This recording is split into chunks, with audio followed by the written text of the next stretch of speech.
वाईट नाही आहे. पण हो, माझी वेळ सध्या खूप वाईट चालली आहे. जेव्हा मनात हजारो प्रश्न असतात आणि उत्तर मात्र एकही सापडत नाही, तेव्हा माणूस गोंधळतो, थकतो आणि हळूहळू हरवू लागतो. माझं वागणं बदलल्यासारखं वाटत असेल, चिडचिड वाटत असेल, शांततेतही राग दिसत असेल, पण खरं तर हे सगळं माझ्या मनात चाललेल्या संघर्षाचं प्रतिबिंब आहे. रोज स्वतःला समजावतो की सगळं ठीक होईल, पण रोज काहीतरी मोडतं, हरवतं आणि तुटतं. लोक म्हणतात मी खूप बदललोय, पण कधी कुणी विचारलं नाही की मी असं का वागतोय.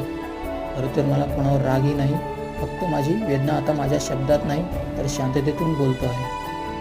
काही गोष्टी सांगूही शकत नाही आणि काही गोष्टी कुणी समजूनही घेत नाही. जेव्हा वेळ खराब असते तेव्हा माणूस स्वतःवर विश्वास ठेवेनासा होतो आणि मी सध्या त्या टप्प्यावर आहे. मी अजूनही आतून तसाच आहे, भावनांनी भरलेला, प्रेमळ आणि विश्वासू. वेळेने मला थोडंसं कठीण केलं आहे म्हणून मी वाईट नाही, फक्त थोडा हरलो आहे, तुटलो आहे आणि शांत झालो आहे.